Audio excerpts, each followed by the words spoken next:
მოგესალმებით მეგობრებო, ეს არის პოდკასტი სახელწოდებით ჰოლდინგი, სადაც მე ვიწვევ ჩვენი კომპანიების სხვადასხვა მიმართულების სპეციალისტებს და ვსაუბრობთ აქტუალურ თემებზე. დღეს მოვიწვიე სექსოლოგისა და ფსიქოლოგიის ცენტრი 4-8 ექიმი სექსოლოგი არკადი მოროზოვი და დღევანდელი პოდკასტის თემა არის სექსუალური ხასიათის პრობლემები მამაკაცებში. გამარჯობოთ. ჩემი პირველი შეკითხვა არის, რა სახის პრობლემები არის მამაკაცებში ხშირად სექსოლოგიაში? რითაც მოგმართავენ? დავისწავთ, როცა საუბარია მამაკაცებზე, მამაკაცებისთვის ყველაზე ხშირი პრობლემა არის ერექციული დისფუნქცია. ანუ მოდით მე მინდა უფრო აუხსნა მაყურებლებისთვის რა არის ეს. ერექციული დისფუნქცია ნიშნავს ის, რომ მამაკაცს არ აქვს საკმარისი ძალა და ენერგია საიმისოდ, რომ ჩატარდეს სრულპასოვანი სექსუალური აქტი. ეგ შეიძლება იყოს მუდმივად, ან შეიძლება იყოს პერიოდულად, მაგრამ ძირითადი პრობლემა ეხება მაინც და მაინც ერექციის ხარისხს. მეორე ადგილზე დგას უშუალოდ სურვილის ან ლიბიდოს დაქვეითება. ისევ და ისევ ჩვენ საუბრობთ მამაკაცებზე. ლიბიდოს დაქვეითება ნიშნავს ის, რომ სურვილი ან ლტოლვა ან საერთოდ არის გამქრალი, ან არის საკმაოდ დაქვეითებული. მესამე ჩივილი არის სექსუალური აქტის ხანძლიობა. ანუ ეს ნიშნავს ის, რომ თვითონ ხანძლიობა უშუალოდ მამაკაცს არ მოსწონს სექსუალური აქტის ხანძლიობა. მამაკაცსაც არ მოსწონს და ქალსაც არ მოსწონს. ზოგჯერ მამაკაცს მოსწონს და პარტნიორშიც არ მოსწონს. აი ეგ არის სამი ძირითადი პრობლემა, რაც არის გავრცელებული მამაკაცებში. ანუ ხანძრილობას რას გულისხმობ? ხანძლიობა იგულისხმება უშუალოდ სექსუალური აქტის ხანძლიობა. გასაგებია, ნორმაში რამდენია? მან მაინც და მაინც ნორმა არ არსებობს, მაგრამ 10-15 წამით დავისთავად დაადრევია. Ну, რა თქმა უნდა, 60 საერთო სექსოლოგიაში სექსოლოგი ვარ. სექსოლოგიაში კარგით, გეტყვით. 60 ფრიქციაზე ნაკლები არის უკვე ნადრევი ეაკულაცია. 60-იც ნადრევია და შეიძლება ჩავთვალოთ, რომ 100 და 150-იც ნადრევია. მაინც და მაინც ნორმალურ და სრულპასოვან აქტად შეიძლება ჩავთვალოთ, თუ აქტი გრძელდება 5 წუთი, 7 წუთი და ზევით. ამას შენ გულისხმობ უშუალოდ პენეტრაციის შემდეგ წინასწარ ალერგზე საუბარი არ მაქვს. პრელუდიაზე არ არის საუბარი. პრელუდიაზე საუბარი არ არის, ძალიან ხშირად მამაკაცებს ეშლებათ.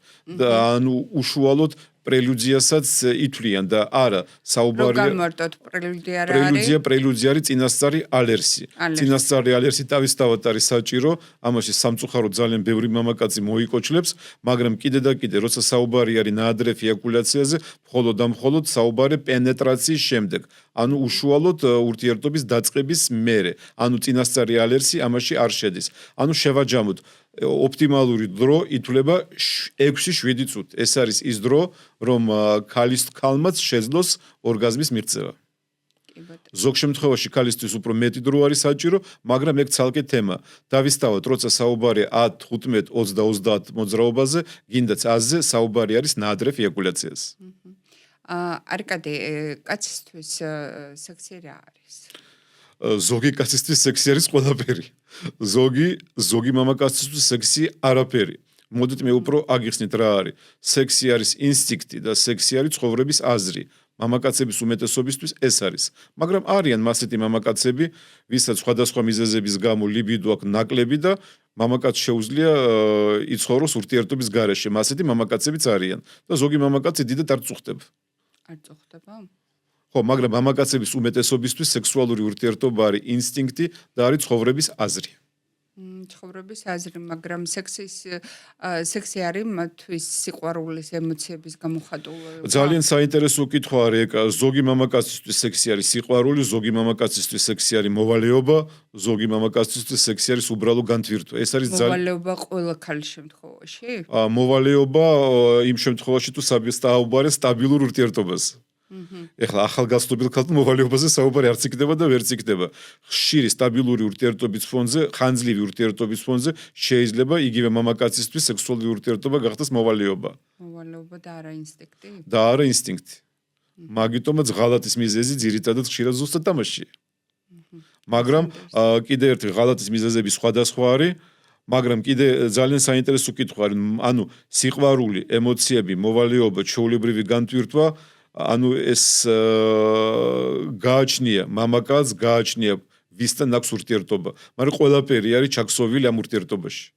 შეიძლება ყველაფერი ერთად იყოს, შეიძლება ცალ-ცალკე, მაგრამ სამწუხაროდ რეალურ ცხოვრებაში სიყვარული არის ნაკლებად და ეგ არის ყველაზე დიდი ტრაგედია და უბედურობა. ანუ ცხოვრების რიტმიდან გამომძინარე სიყვარულზე საუბარი მიდის სამწუხაროდ ძალიან იშვიათად. ანუ რომეო და ჯულიეტას დრო პრაქტიკულად წარსულს ჩაბარდა. მოდით ასე პესიმისტურად ვიქნებით განწყობილი. არკადი, რა ფაქტორი შეიძლება იყოს, რაც მამაკაცს აღახსნებს? რა ფაქტორები? ანუ ჯერ პირველი საუბარი იმაზე არის, ვისთან არის ურთიერთობა. თავისთავად ძალიან ხშირად ჩემთან მოდიან პაციენტები, ვისაც არ აყავს პარტნიორი. ბუნებრივია მსგავს პაციენტებთან საუბარი და მუშაობა არის ძალიან რთული. და ახალგაზრდა ბიჭები მომრავლდნენ. კი, გინდაც შუახნის, გინდაც ახალგაზრდა, ანუ ჩემი ვარაუდით საქართველოში უამრავ ადამიანს არ აქვს ნორმალური ურთიერთობა. მაგიტომ პირველი იმაზე უნდა წავიდეს საუბარი, ვისთან აქვს ურთიერთობა მამაკაცს. საუბარი შეიძლება იყოს ცოლზე, შეიძლება იყოს საყვარელზე, შეიძლება იყოს სექსმუშაკზე და მაგიტომ ყოველ შემთხვევაში, ნებისმიერ შემთხვევაში მიდგომარი ინდივიდუალური. როცა ცოლ-ქმარი არიან და დიდი ხანია უკვე ურთიერთობები აქვთ. ჩვენ სექსოლოგებმა ვიცით, რომ ვნება დიდი ხანი არ ნარჩუნდება, რაც არ უნდა ლამაზი იყოს მეუღლე, მაინც ეს ვნება დროთა განმავლობაში ქრება და რა თქმა უნდა სურვილი ჩდება იქ, სადაც სიყვარულია, ხო? მეთანხმები. დავისთავად. პატივისცემა და ემოციური მიჯაჭვულობა. ეს ფაქტორებია, რაც ვნებას დიდხანს ინარჩუნებს წყვილებში. და კიდე რა შეიძლება, აი მაგალითად რუტინაში შემოდის უკვე ცოლ-ქმრულ ცხოვრებაში ეს ყველაფერი და რა შეიძლება ისეთი, რამაც ქალმა მიაქციოს ამას ყურადღება და მამაკაც აღგზნებდეს. მიხდი ძალიან სწორი კითხვა ეკა და ძირითადად მოდი დავიწყო ჯერ იმაზე საუბარი, ვინ არის ის კონკრეტული მამაკაცი. ჩემი პრაქტიკიდან გამომძინარე უამრავი ერთგული პაციენტი მინახია. ანუ თუ მაგალითად ბიზნესმენია, რომელიც დღე-და-ღამე სტრესშია და სულ არა, ჯერ მე სტრესზე არ მინდა საუბარი. ჯერ მე მინდა საუბარი იმაზე, რომ მე მინახია საკმაოდ ბევრი, თქვენ შეიძლება გაგიკვირდეთ, საკმაოდ ბევრი მამაკაცი საქართველოში არის ერთგული. რაღაცნაირად ითვლება, რომ ქართველი კაცი არის მოღალატე. ეგ არ არის სწორი, ეგ არის აბსოლუტურად სრულ ცნება, უამრავი მამაკაცი არის თავისი მეუღლეების ერთგული. ეხლა ლოგიკური კითხვა, რატომ ზოგი მამაკაცი არის ერთგული და ზოგი არ არის? თქვენ შეიძლება გაგიკვირდეთ, მაგრამ თვითონ მანდილოსანს აქ ძალიან დიდი როლი არ უკისრია. ძირითადად საუბარი უშუალოდ ვინ არის ის მამაკაცი, ბუნებით. თუ მამაკაცი ბუნებით არის მონადირე, თუ მამაკაცი მოქმედებს ინსტინქტით, იმას ფაქტორები არ სჭირდება, არც დამატებითი აღზნებადობა არის, სასაჭირო თვითონ აღზნებას იღებს ნადირობის პროცესში. ანუ იმ მამაკაცისთვის ნადირობა არის წამყვანი და არა დანარჩენი. მაგრამ იმ შემთხვევაში თუ მამაკაცს უკვე იშვიათი ხდება ცოლ-ქმრულ ცხოვრებაში ან პარტნიორების ცხოვრებაში სექსის რაოდენობა თვეში, მაშინ რა ხდება? ჯერ პირველი როცა იშვიათი ხდება ურთიერთობა პარტნიორებს შორის, ყველაზე მნიშვნელოვანი მომენტი არის შემდეგი, ყავს თუ არა ყავს მამაკაცს პარტნიორში ან სხვა ქალი. იმ შემთხვევაში თუ მამაკაცს ყავს სხვა ქალი, მაშინ ბუნებრივია შეიძლება ურთიერთობა მეუღლესთან გახდეს იშვიათი. კი ბატონო, შეიძლება ყავდეს, მაგრამ მინდა რომ სიტყვაზე მიატოვოს და ანუ რა უნდა გააკეთოს ქალმა? რა უნდა გააკეთოს ქალმა? იმისკენ მიმყავს საუბარი, რა შეცდომებს უშვებენ ქალები, იმიტომ რომ იქ ბავშვი, იქ სამზარეულო ისა და ამასობაში კი, თავისთავად მე მივხვდი, შეცდომა სამწუხაროდ ქალები უშვებენ ძალიან ბევრს, მამაკაცებიც არანაკლებს, მაგრამ ეხლა ვისაუბროთ ქალების შეცდომაზე. პირველი ქალის შეცდომა არის, რომ ბუნებრივია მთელი თავისი ენერგია და ძალა არ უნდა გადაიტანოს ოჯახზე. ანუ კი მესმის ოჯახი ქალი, ხო, საქართველოში მასია. უნდა გამოძებნონ დრო. ხო, მაგრამ ქალი თავის ენერგიას, თავის ძალას თუ ყველაფერს დახარჯავს სარეცხზე, საჭმელზე, ბავშვების მოვლაზე, თავისთავად ეს სექსუალური ენერგია იკარგება. შემდგომი მომენტი არის ცხოვრების პირობები. აუცილებელი პირობა ჩემი აზრით, რომ ცოლ-ქმარნი უნდა იცხოვრონ ცალკე. ეგ არის როგორც კანონი. არავინ არ უნდა ჩაერიოს არც ბიჭის არც ქალის ხრივ, არც კაცის ხრივ, ძალიან ხშირად ურთიერთობაში ერევიან მშობლები და სხვა ოჯახის წევრები. ეგ არის კატასტროფა ჩემი აზრით. ანუ პირად ცხოვრებაში ეს არის უშუალოდ ოჯახური საქმე და არავინ არ უნდა ჩაერიოს და აქედან გამოძინარე ოჯახმა უნდა იცხოვროს ცალკე. ანუ ესეც მნიშვნელოვანია. თავისთავად, არა, მესმის, ხო შეიძლება მეუღლის დედა გადასარევი იყოს, მაგრამ რამდენად ის დედა მოსწონს მეუღლეს, ეგ კიდე სხვა თემა არის. მაგიტომ ქალის მეორე შეცდომა არის. ანუ სექსუალურ ცხოვრებაზე ეს ყველაფერი აისახება. თავისთავად აისახება, მაგიტომ კიდე ერთხელ ვიმეორებ. საქართველოში ძალიან ხშირია, იგივე ბინაში შეიძლება 10 კაცი ცხოვრობდეს და 5 კაცი. ეგ თავისთავად აისახება სექსუალურ ცხოვრებაზე. მაგიტომ ძალიან სასურველი არის ის, რომ ოჯახმა იცხოვროს ცალკე. კი ბატონო, ასევე ბავშვი რო უწევთ ლოგინში. მე ვარ ამისი წინააღმდეგი და ჩემი აზრი არის ბავშვს უნდა ეძინოს ცალკე. ეხლა არ არის აუცილებელი, შეიძლება საშუალება არ აქვს ცალკე ოთახში რომ დაეძინოს, მაგრამ ცალკე ლოგინში უნდა ეძინოს ბავშვს აუცილებლად და არა მშობლებთან ერთად.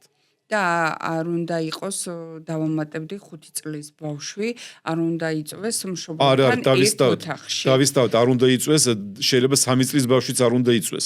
ეხლა თუ 1 წლის არის გასაგებია, მაგრამ საერთოდ სასურველია ბავშვისთვის ცალკე ოთახი, მაგრამ მასეთ იდეალური პირობები ყველას არ აქვს. კიდე რასაც თქვენ მკითხეთ, ძალიან ხშირი არის სტრესული მდგომარეობა, ჩვენ ამაზე ვისაუბრეთ და ძალიან ხშირად თვითონ ის ქალი თავის მეუღლეს ჩაგრავს, თავისი რჩევებით, თავისი ამბიციებით, თავისი საუბრის ტონით, თავისი უკმაყოფილობით და მაგიტომ ქალმა ყოველთვის უნდა გაითვალისწინოს, რომ შეუქმნას მეუღლეს იდეალური პირობები. მე მესმის, ხო, შეიძლება თვითონ მეუღლე არ არის ღირსი ამბიცია, მაგრამ რაც უფრო მეც გააკეთებს ქალი საიმისოდ, რომ მეუღლე კარგად იყოს, მით უფრო მეტ ადაჩას მიიღებს და მით უფრო კმაყოფილი იქნება შემდგომში. ანუ უფრო მეტი ყურადღება მეუღლის მიმართ. მეუღლის მიმართ. გინდაც ის მეუღლე რო არ იყოს ამისი ღირსი. გასაგებია, მაგრამ თვითონ მამაკაცებსაც ხომ მართებთ ამ ქალის მიმართ გამოიჩინონ მეტი ყურადღება, თუნდაც იმ ბავშვზე ზრუნვაზე, სახლის საქმეებშიც მიეხმაროს, რომ ეს გადანაწილდეს და ქალის სექსუალური ენერგიაც არ დაიკარგოს იმ დოზით. აბსოლუტურად სწორია მაგი. ანუ საერთოდ ხო, როცა რაღაცა მაგალითად მამაკაცი თუ შრომობს დღე და ღამე, გინდათ მამაკაცის შემთხვევაში, გინდათ ქალის შემთხვევაში, საჭირო არის რაღაცა ფუნქციების გადანაწილება. გადაღლის შემთხვევაში თავისთავად სექსუალური ენერგიის დაკარგვა და დაქვეითება ხდება. აქ ორი აზრი არ არსებობს. მაგიტომ გადაღლა არის სრულპასოვანი სექსუალური ცხოვრების მტერი. ამიტომ დრო უნდა გამონახონ წყვილმა თუნდაც 24 საათიდან 20 წუთი, 15 წუთი მაინც გაატარონ ერთად, ტეტ-ა-ტეტ და არა ბავშვებთან და მშობლებთან. მშობლებზე მე უკვე ვისაუბრეთ, ჩემი აზრი, ჯობია ცალკე, ჯობია მშობლების და სხვა ოჯახის წევრები ჯობია იცხოვრონ ცალკე. რაც შეეხება ბავშვებს და თავისთავად ტეტ-ა-ტეტ, რაც არავინ არ ავალებს, რომ მაგალითად ცოლკმანი 5 საათი და 10 საათი სულ ერთად იყვნენ, მაგრამ თავისთავად ყოველთვის უნდა იყოს დრო საიმისოდ, რომ დაელაპარაკონ ერთმანეთს. როგორ ფიქრობ, როდესაც გამონახავენ დროს, ჩვენ ახლა ცენტრში ვასწავლეთ სექსუალური ინტელექტის შეძენას, ხო და როგორ ფიქრობ, ტეტ-ა-ტეტ როზის წყვილი და გამონახეს დრო, ხო? რა ფაქტორები არის მნიშვნელოვანი, რომ გაითვალისწინონ, რომ მათში ეს სექსუალური ენერგიის გაღვიძება მოხდეს, ანუ თუნდაც აი მაგალითად ერთადერთ მაგალითად თვალით კონტაქტი კიდევ რას დაამატებდი? რა არის მნიშვნელოვანი მამაკაცისთვის? მამაკაცისთვის რომ ქალმა გააკეთოს? ხო.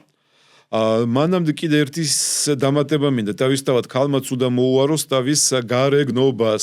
საქართველოში ხშირად სამწუხარო ხდება მაგი, რომ ქალს რო შეეძინება 1, 2, 3 შვილი, მე რო თავის გარეგნობაზე ნაკლებად ფიქრობს. ანუ ქალი ყოველთვის უნდა იყოს ეფექტური. მესმის, ხო? როცა ანუ კაცის ლიბიდოსთვის მნიშვნელოვანი, ბუნებრივი ეხლა კი თავისთავად, რაც უფრო ეფექტურად გამოიყურება მეუღლე, მით უფრო კარგი ეს მამაკაცის სურვილისთვის. რაც შეეხება წყვილს, ჯერ პირველი მოდით იმაზე ვისაუბროთ, რომ საქართველოში სამწუხაროდ ექიმი იშვიათად მუშაობს წყვილთან.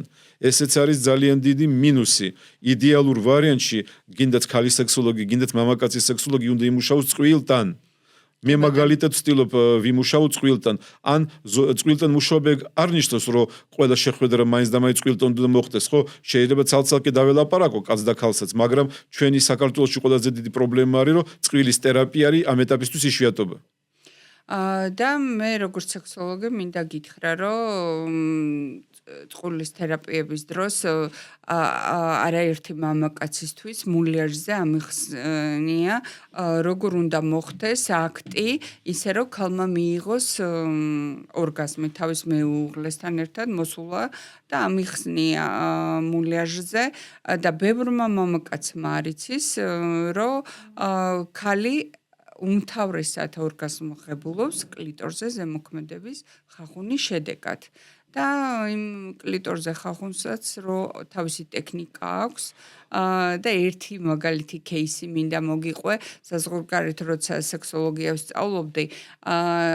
შემოვიდა პაციენტი 25 წლის და გვეუბნება რომ გუშინ ვიყავიო ქალთანო შეყვარებული იყო სამი თვე ხვდებოდითო და გადავედითო აქტზეო და წამომიხდა ეს გოგონა და წავიდაო ვერ გავიგეო რატომო ხო და ჩვენ რო შევეკითხეთ აი მოგვიყევი რა მოხდა დეტალურად არანაირი პრელუდია არ ქონდა ეგრევე ეტაკა კლიტორს ვინაიდან იცოდა გაგონილი ქონდა რომ კლიტორი არის ქალის მთავარი ეროგენული ზონა რითაც ღებულობს ქალი ორგაზმს კლიტორს რითი ეტაკა დიდით ხო მაგრამ მაგასაც ხო აქვს თავისი ტექნიკა ანუ გიჟურად ხო არ დაუწყო უნდა ხახუნი ხო ამიტომ ბევრმა მამაკაცმა არიცის თუნდაც ის რომ ქალს სჭირდება პრელუდია და იმ კლიტორსაც უნდა თავისი ტექნიკა ნაზად მოპყრობა და ასე შემდეგ დეტალებს აღარ მოვყვებით ხო და ეს სექსუალური განათლება რო არ აქვს ბევრ მამაკაცს უშუალოდ ქალი როგორ ღებულობს ორგაზმს ეს არის პრობლემის ერთ-ერთი მიზეზი ეს პრობლემა კი არა შეიძლება კატასტროფაც იყოს არის მასეთი მამაკაცების კატეგორია რომელიც საერთოდ არიან გამოუცდელები იგივე არც იციან რა არის წინასწარი ალერსი არც იციან როგორ უნდა მოიქცენ ლოგინში მაგრამ აქ საუბარი ძირითადად გამოუცდელობაზე ეგ ცოტა სხვა თემა არის მაგრამ სამწუხაროდ ძალიან ხშირად საქართველოში თქვენ შეიძლება გაგიკვირდეთ მეუღლე არის პირველი ქალი კაცისთვის მასეთი რაღაცაც ხდება ანუ ითვლება რომ მამაკაცი ძირითადად იღებს გამოცდილებას მეძავეებთან ან სექს მუშაკებთან მაგრამ არ არის მაგი საკმაოდ ხშირია რომ მეუღლე არის პირველი ქალი იმ შემთხვევაში თუ მეუღლე მithumetes კიდე თუ დაოჯახდებიან ადრეულ ასაკში თუ მეუღლე არის პირველი ქალი თავისთავად გამოცდილების თემა არის საკმაოდ აქტუალური მაგიტომ ჩვენ მაქსიმალურად უნდა ვიზრუნოთ ჩვენ სექსოლოგები სექსუალური კულტურის ამაღლებაზე რაც უფრო ამაღლებული იქნება სექსუალური კულტურა მით უფრო კომფორტული და ბედნიერი იქნება წყვილის ურთიერთობა და ბევრად ჰარმონიული იქნება სექსუალური ურთიერთობა წყვილს შორის ხო, მაგრამ კიდევ ერთი პრობლემა არის, რომ მაგალითად არის ეს შეხედულება, არასწორი რწმენა შეხედულება, რომ ცოლთან რაღაცა სახის სექსი უნდა გქონდეს და საყვარელთან სხვა და ასე შემდეგ და ესეც განაპირობებს ხო საერთოდ მე ერთ რაღაცას გეტყვით ცოლ-ქმარს შორის რაც ხდება თუ ორივე პარტნიორს აწყობს ყველაფერი არის მიღებული ეგ არის სექსოლოგიაში კანონი მთელ მსოფლიოში და ალბათ საქართველოში საქართველოში ბევრი მამაკაცისთვის ეს არ არის მიღებული მაშინ იცხოვრონ მასე როგორც არის მიღებული ამ მამაკაცისთვის მაშინ უნდა რამე კომპრომისამდე მისვლა თუ მამაკაცისთვის ის მიუღებელია მაშინ იცხოვრონ მასე მაგრამ მაშინ საჭირო არის კომპრომისის მოძებნა. მაგრამ ქალს თუ არ აწყობს და არაერთი ქალბატონი მომმართავს მე, რომ ვერაფერს ვერ ვეუბნები, ეს არის ძალიან დიდი ძალიან რთული თემა, მithume საქართველოში და მაგიტომ ხო თუ მამაკაცს ეს არ აწყობს სხვა მხრივ აქტიურობა, მე საუბარი მაქვს თქვა ორალურ ურთიერთობაზე, მამაკაც ამას ვერ დააძალებ მაგიტომ რაღაცნაირად წყვილმა უნდა მოძებნოს კომპრომისი. მაშინ თუ სექსუალური ურთიერთობა იქნება სრულიად ჰარმონიული და იდეალური, მაშინ შეიძლება მადილოსანაც არც მოუნდეს სხვანაირი სტიმულაცია. მაშინ ამ შემთხვევაში უნდა ვიზრუნოთ იმაზე, რომ უშუალოდ სექსუალური ურთიერთობა რომ გახდეს სრულპასოვანი. ანუ თუ სექსუალური ურთიერთობა გავხდება სრულპასოვანი და ქალი თუ განიცდის ორგაზმს, მიიღებს ორგაზმს, მაშინ ალბათ ქალის მხრივ ნაკლები მოთხოვნაც იქნება სხვანაირ სტიმულაციაზე. თუ მამაკაცის, ანუ შევაჯამოთ, თუ მამაკაცისთვის ეგ სტიმულაცია არის მიუღებელი, მაშინ ამ თემას შევეშვათ.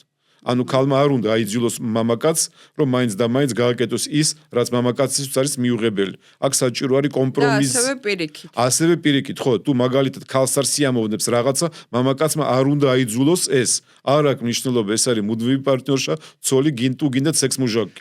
თუმცა ასაკის მატებასთან ერთად შეიძლება მამაკაცს რაღაცა დამატებითი ფაქტორები აღგზნებდეს, თუნდაც პროსტატის სტიმულაცია.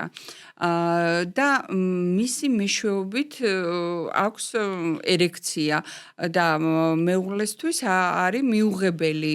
მე მესმის თქვენი კითხვა, მაგრამ ჩემი როგორც სექსოლოგის გამოცდილებიდან გამომდინარე, მაინც და მაინც ანალური სტიმულაცია არ არის წამყვანი საიმისოდ, რომ გაუმჯობესდეს მამაკაცის ლიბიდო. ანუ ამ ანალური სტიმულაციის გარეშეც გადასარევად შეიძლება ლიბიდოს გაუმჯობესება. თუ მამაკაცს და ითხოვს მეუღლესგან თუ და მეუღლის მეუღლე არ არის თანახმა კომპრომისის მოძებნა.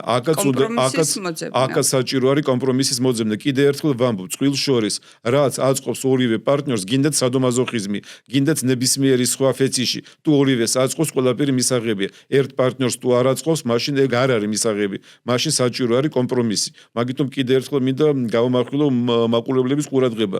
იგივე ქალი თუ ითხოვს, ან კაცი თუ ითხოვს რაღაცა და მეორე პარტნიორს ეს თუ არ აწყობს, მაშინ ამ თემაზე საუბარი უნდა მორჩეს. საჭირო არის კომპრომისის მოძებნა. გასაგებია. მესმის კომპრომისის მოძებნა ზოგჯერ საკმაოდ რთულია, მაგრამ არ გამოდის სხვანაირად. და რა ვქნათ? სხვანაირად, კი ბატონო, კომპრომისის მოძებნაში რას გულისხმობ? კომპრომისის მოძებნაში ძირითადად არის ის, რომ თვითონ ურთიერთობა იყოს მაქსიმალურად სასიამოვნო ორივე პარტნიორისთვის. რა მეთოდი და რისი დახმარებით ეს უკვე ინდივიდუალურია. ანუ შეიძლება მოძებნონ სხვა მეთოდები, სიტყვაზე. კი, დავისწავოთ, სხვა მეთოდები. ანუ მე დარწმუნებული ვარ, რომ იგივე თუ ქალისთვის ან მამაკაცისთვის თუ სექსუალური ურთიერთობა არის სრულპასოვანი, თუ ორივე განიცდის ნორმალურ და იდეალურ ორგაზმს, მაშინ საერთოდ სხვა ფორმა სექსუალური ურთიერთობის აუცილებელი არც არის. მაგრამ თუ რაღაცა სურვილი აქვს ერთს და ორივე მეორე პარტნიორი თუ წინააღმდეგი არ არის, კიდე ერთხელ თუ ორივე პარტნიორს აწყობს, ყველაფერი მისაღებია. თუ ერთ პარტნიორს არ აწყობს, მაშინ ეს უკვე მიუღებელია. და ერთის თქმა მინდა კიდე საკმაოდ ხშირად საქართველოში ავიწყდებიან ამ მომენტს. თუ მეუღლეს არ სურს სექს, გინდაც იყოს კაცი და გინდაც იყოს ქალი, ურთიერთობის დაძალებაც არ არის სწორი. ეს არის ძალიან ცუდი რამ. ანუ თუ პარტნიორს არ სურს ურთიერთობა, არავითარ შემთხვევაში არ შეიძლება დაძალება ურთიერთობის. სამწუხაროდ ძალიან ხშირად მამაკაცები, უფრო მამაკაცები ამას ურთიერთობებზე აისახება, რა თქმა უნდა. დავისწავოთ. ეხლა თუ ქალს არ სურს ურთიერთობა და მამაკაც იმ მომენტში უნდა, მამაკაცი თუ იძალადებს, ეგ არ არის გამოსავალი და ეგ ამით შეიძლება მოხდეს ურთიერთობის დამთავრება საბოლოო ჯამში. თუმცა მან შეიძლება კიდე კომპრომისი მოიძებნოს. დავისწავოთ, ყოველთვის შეიძლება კომპრომისის მოძებნა. ცოლ-ქმარნი და პარტნიორები მაგიტომ არიან, რომ ერთმანეთ პატივისცენ და ყოველთვის რომ მონახონ კომპრომისი. თუ ეხლა წვილი არ მიდის კომპრომისის მოძიებაზე, ესე იგი ეს იდეალური წვილი არც არის და მასე წვილს დიდი პერსპექტივა არ აქვს. რამდენად აისახება მამაკაცის სექსუალურ ცხოვრების ხარისხზე, როგორი ურთიერთობა აქვს უშუალოდ წყვილს ერთმანეთთან? რომელ ურთიერთობაზე საუბარი? ანუ ურთიერთობა ემოციური.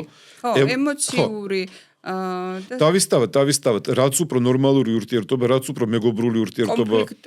ხშირი კონფლიქტური ურთიერთობა თუ აქვს? ხშირი კონფლიქტური ურთიერთობა თუ არის, ბუნებრივი ეს უარყოფითად აისახება სექსუალურ მამაკაცის სექსუალურ გინდაც ქალის სექსუალურ ასპექტებზე, გინდაც ქალის. დავისწავოთ, ანუ რაც უფრო მეტი კონფლიქტი ოჯახში, მით უფრო უარესი ურთიერთობა. კი ამბობენ, რომ კონფლიქტის შემდეგ ზოგჯერ სექსი ხდება, შერიგება, მაგრამ ეგ უფრო გამონაკლისია. საბოლოო ჯამში ხშირი კონფლიქტები ოჯახში ნორმალურ სექსუალურ ურთიერთობას ხელს არ აწყობს, მხოლოდ და მხოლოდ ხელს აწყობს ურთიერთობის დანგრევას. ყველაზე კარგი გამოსავალია წყვილმა გულახდილად ისაუბრონ ერთმანეთში თავიანთ მოთხოვნილებებზე, საჭიროებებზე და ასე შემდეგ. ძირითადად ეგ საუბარი არც არის საჭირო, თუ წყვილი დიდი ხანი ერთმანეთს იცნობს, უნდა იცოდნენ უკვე რა არის გასაკეთებელი. საუბარი არც არის საჭირო. წყვილი დიდი ხანი თუ ერთმანეთს ხო შეიძლება დროთა განმავლობაში რაღაცა შემიცვალოს. საუბარი არც არის საუბარი, მამაკაცს უნდა მიხვდეს ეს და ქალმაც უნდა მიხვდეს. ძირითადად თუ წყვილს შორის არის ნორმალური, კარგი, იდეალური ურთიერთობა, ორივე არის გამოცდილი და ნორმალური პარტნიორები, ამ თემაზე საუბარი საჭირო არც არის. ისედაც მიხვდებიან რა უნდა გააკეთო. კარგი, მაშინ შემდეგ კითხვას დაგისვა. რამდენად არის საჭიროება, რამდენი ფანტაზიაც გაუჩნდება ადამიანს, ქალს იქნება თუ უკას, ეს მაინც და მაინც უნდა განახორციელოს. როგორ ფიქრობ? გაარჩნია კიდე ერთხელ ეგ ფანტაზია უნდა იყოს მისაღები ორივესთვის. თუ ეს ფანტაზია არის მისაღები ორივესთვის, არანაირი პრობლემა არ არის. აი ეგ არის ცოტა რთული თემა. გინდაც ფანტაზია, გინდაც ფეტიში, გინდაც თქვათ პორნოს ყურება, ყველაფერი პორნოს ყურება ერთად, ხო? ორივეს უნდა აწყობდეს. იმ შემთხვევაში თუ ეს ფანტაზია იგივე რაღაცა თეთრეული, იგივე არაჩვეულებრივი ადგილები ურთიერთობისთვის. ისევ კომპრომისი. ისევ და ისევ კომპრომისის მოძიება. მე ვიტყოდი რომ მოვიდა ფანტაზია, მაგრამ როგორც მოვიდა, ისე შეიძლება წავიდა. გააჩნია რა ფანტაზიაზე საუბარი. აი ფანტაზიები არის მილიონნაირი. კი, მილიონნაირი, მაგრამ ზოგ შემთხვევაში მე ალბათ ვურჩევ არ განიხილოს თავისი ფანტაზიები, ხო, გინდაც ქალს, გინდაც კაცს, თავის პარტნიორს, იმიტომ შეიძლება ეს პარტნიორისთვის არ იყოს მოსაწონი. როგორ ფიქრობ, თუ მამაკაცს უჩნდება ფანტაზიები სხვა ქალის მიმართ, ეს ნიშნავს, რომ თავისი პარტნიორი არ უყვარს. არა, ეგ არაფერს არ ნიშნავს ფანტაზიები სხვა ქალის მიმართ, არ ნიშნავს ღალატს და არ ნიშნავს იმას, რომ მამაკაცი ელოდება მომენტს, რომ სხვა ქალი ნახოს. ფანტაზიები სხვა მამაკაცის მიმართ ან სხვა ქალის მიმართ არის ჩვეულებრივი ნორმალური მომენტი. თავარი ეს ფანტაზიები არ უნდა წავიდოს ფანტაზიების იქით.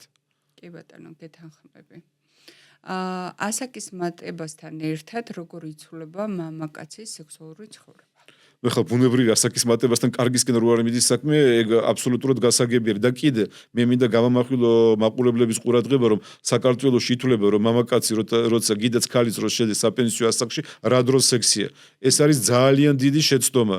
მაგალითად, ხო, რო ავიღოთ ევროპა და სხვა ქვეყნები, იქ 70, 80 და 90 წლის მოხუცები საკმაოდ სექსუალურად აქტიურები არიან. გიდაც მამაკაცები, ისევ ქალები. ჩვენთან საქართველოში არის აბსოლუტურად არასწორი ცნება, რომ ბებრებს რა თუნდა სექსი. ეგ არ არის აბსოლუტურად სწორი მიდგომა, მაგრამ თქვენი კითხვა არის ასაკ და ერექციის ხარისხი 80 წლის მამაკაცს 70 არა, საკმარისი შეიძლება არც კონდეს, მაგრამ თუ მამაკაცი ჯანსაღად ცხოვრობს, თუ მამაკაცს აქვს სრულპასოვანი ურთიერთობა, თუ მამაკაცს ყავს ნორმალური პარტნიორშა, თუ ზოგადი ჯანმრთელობა ხელს უწყობს, არანაირი პრობლემა არ არის, მამაკაცს შეუძლია შეინარჩუნოს თავისი პოტენცია 100 ლამდეც. და ამ ასაკში შეიძლება ეყოლოს შვილიც. მაგრამ სამწუხაროდ ეს არის უფრო გამონაკლისი, იმიტომ რომ მასეთი ჯანსაღი ცხოვრება ძალიან სამწუხაროდ იშვიათად არის. ანუ ასაკთან მოდის უამრავი დაავადება და ის უამრავი დაავადება უკვე უარყოფითად მოქმედებს მამაკაცის პოტენციაზე. დაავადებაც და კიდე ის წამლებიც, რომელიც უამს მამაკაცი გინდაც ქალიც იმ დაავადების საწინააღმდეგოდ. არკადი, ორი სექსოლოგი ვზივართ აქ. და მოდი ვაღიაროთ, რომ ბევრი მამაკაცი საქართველოში ხებულობს ტაბლეტებს, რომ კონდეს ერექცია სექსის წინ. მინდა ისაუბრო მის გვერდით მოვლენებს. ძალიან საინტერესო კითხვა არის და მოდით მე ჯერ გეტყვით. ბევრი მამაკაცი დამოკიდებული ხდება ამ ტაბლეტებზე. მოდი ჯერ დავიწყოთ ამაზე, ალბათ თქვენ გსმენთ, რომ ომის დროს გამოვიდა პენიცილინი და გადაარჩინა უამრავი სიცოცხლე. ვიაგრის გამოჩენა ეს იყო გადატრიალება სექსოლოგიაში. მანამდე აბსოლუტურად შემთხვევით იყო აღმოჩენილი ამ პრეპარატის ეფექტი, მაგრამ ეგ პრეპარატი სექსოლოგიაში გამოიწვია საკმაოდ დიდი გადატრიალება. რაც შეეხება ამ პრეპარატს, აბსოლუტურად გეთანხმებით, მამაკაცების 70-80% swams ამ პრეპარატს ტყუილად. რას ნიშნავს ტყუილად დალევა? ტყუილად დალევა ნიშნავს ის, როცა მამაკაცს შეუძლია ამ პრეპარატის გარეშე სრულპასოვანი ურთიერთობა, რატომ უნდა დალევს ეს წამალი? იმიტომ რომ ფსიქოლოგიურად დამოკიდებული ხდება. ხო და არ უნდა გახდეს. შიში უჩდება. არ უნდა გახდეს და მაგიტომ სამწუხაროდ კიდე და სინამდვილეში ამ ტაბლეტების უმისოდაც უკვე შეუძლია. აქ კიდე რა მომენტი არის, აი საზღვარგარეთ ხშირად დავდივარ და სამწუხაროდ საქართველოში აფთიაქში ყველაფერს იყიდი და იგივე მსგავსი პრეპარატის შეძენა ბევრ ქვეყანაში არის საკმაოდ რთული. მან ძირითადად უფრო მცენარეული პრეპარატები იყიდება, მაგრამ რაც შეეხება ქიმიურ პრეპარატს, ზოგ შემთხვევაში მეც ვუნიშნავ ამ წამალს და ეს პრეპარატი მე საკმაოდ ხშირად მეხმარება. მე შემიძლია მსგავსი პრეპარატი დავუნიშნო გამოკვლევის მიზნით, რომ ვნახო რამდენად იმოქმედებს ეს პრეპარატი პაციენტზე, რამდენად ნახავს პაციენტი განსხვავებას.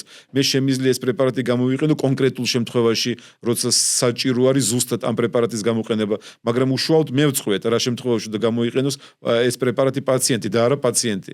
მაგრამ დაიმახსოვრეთ, პაციენტების, მამაკაცების 80-90% საქართველოში ამ პრეპარატს ყავს ტყუილად. ტყუილად ხო. იმედია ამ გადაცემის მერე გაითვალისწინებენ, რომ ფსიქოლოგიურად დამოკიდებული არიან და ამ პრეპარატების გარეშეც შვენივრად ერექცია. ზუსტად მაგიტომ ვარ. ზუსტად საიმისო ჩვენ ვარ სექსოლოგები, რომ ავუხსნათ პაციენტს რა შემთხვევაში უნდა მიიღოს ეგ პრეპარატი, რა შემთხვევაში არ უნდა მიიღოს, რა დოზირება უნდა მიიღოს, რასთან ერთად უნდა მიიღოს. ანუ კიდე აქ ძალიან დიდი მნიშვნელობა რა დოზირებით უნდა მიიღოს. კიდე ამ პრეპარატს აქ ძალიან ბევრი უკუჩვენება. მამაკაცმაც ესეც უნდა გაითვალისწინოს. მაგიტომ ნებისმიერ ვარიანტში თუ მამაკაცი გადაწყვეტს ამ ერთჯერადი პრეპარატის მიღებას, 100% ჯობია რომ ეს გადაწყვეტილება მიიღოს ექიმის კონსულტაციის შემდეგ და არა თავისით. კი ბატონო. და ბოლოს არკადე რა რჩევებს მიცემდით მამაკაცებს? ყველაზე მნიშვნელოვანი რჩევა ჩემი პრაქტიკიდან გამომდინარე აბსოლუტურად ნორმალური სრულპასოვანი სექსუალური ურთიერთობა უნდა იყოს. ან უნდა ყავდეს ცოლი. მოდი დავიწყოთ ამით.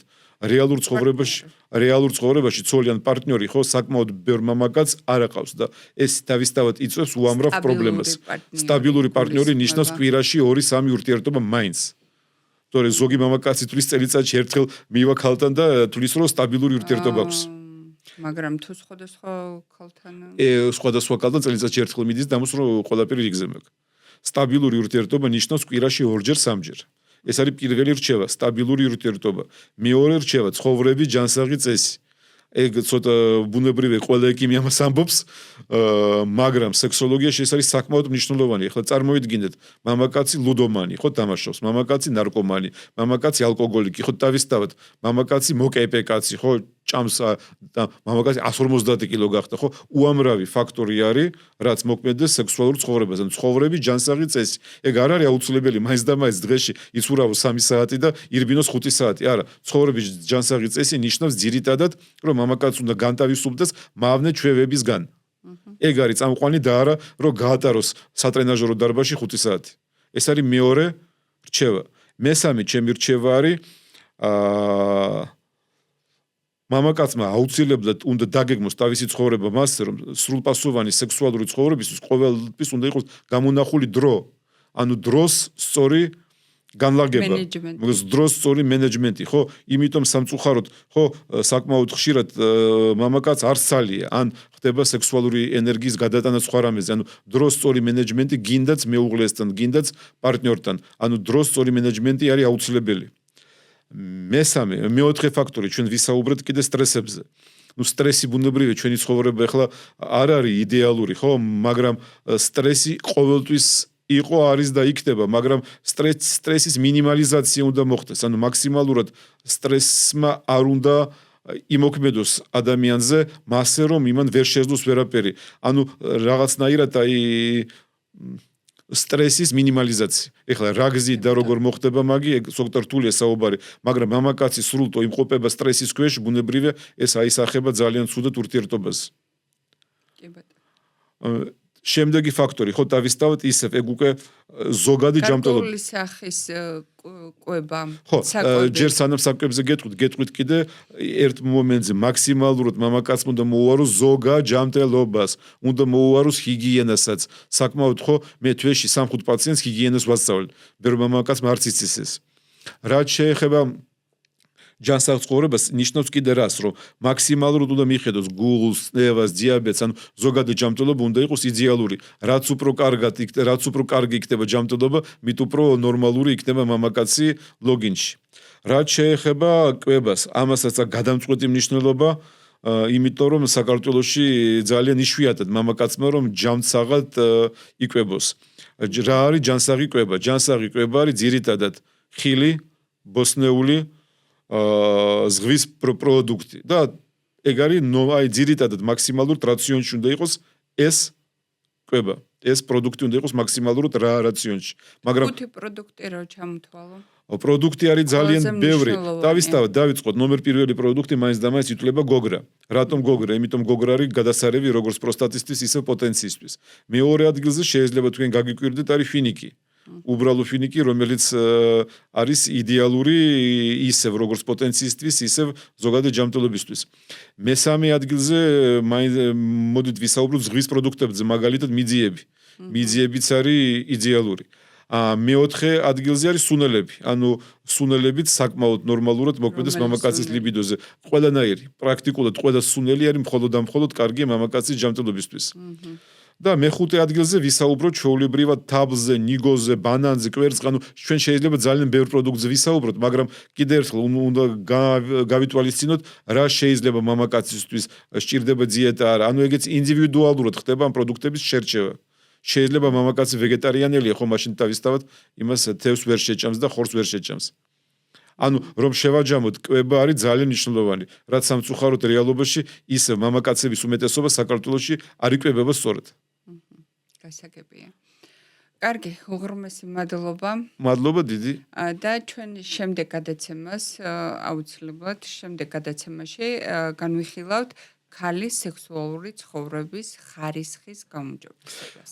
მე ერთი თქმა კიდე მინდა რომ აი ეხლა წყვილი პაციენტი ხო მე მინდა ქალბატონო მოგიყვეთ ამაზე საკმაოდ დიდი ხნის განმავლობაში სექსუალური ცხოვრება იყო საკმაოდ დისჰარმონიული და მხოლოდ ერთი კონსულტაცია აღმოჩნდა აბსოლუტურად საკმარისი საიმისოდ რომ ურთიერთობა სულ სხვა დონეზე გადავიდა და მაგიტო მე ყოველთვის ვურჩევ თუ პაციენტს თუ ადამიანს გინდათ მამაკაცს გინდათ ქალს აქვს გარკვეული პრობლემა არ უნდა დაიწყოს ინტერნეტში ძებნა რაღაცეების არ უნდა მიიღოს დავისით რაღაცა პრეპარატები არ უნდა წავიდეს გინეკოლოგთან და უროლოგთან საიმისოდ ვართ ჩვენ სექსოლოგები ანუ როცა საუბარი მიდის სექსოლოგიურ პრობლემებზე სექსუალურ საიმისოდ ვართ ჩვენ ეკიმი სექსოლოგები მაგიტომ ეხლა მამაკაც ხო არა დაიმახსოვრეთ ხო ეხლა თუ მამაკაცს აქვს მაგალითად იმიტომ რომ ხშირია უროლოგს მიმართა ხშირი კი არა ძირითადად მიდინ უროლოგებთან მაგრამ კიდევ არც იციან რომ ეკიმი სექსოლოგი არც იციან და მაგიტომ ვამბობ ეხლა მაგალითად ხო მე არ მეხება ხო პროსტატა მე არ მეხება სქესობრივი გზით გადამდები დაავადებები ხო სექსოლოგი ეგ არ ეხება ხო მაგრამ მე საერთოდ ხო თუ კალს ან მამაკაცს გარკვეული სექსუალური პრობლემა აქვს ყოველთვის ჯობია მივიდეს უშუალოდ ეკიმ სექსოლოგთან კი ბატონო გეთანხმებით მადლობა დიდი მადლობა თქვენ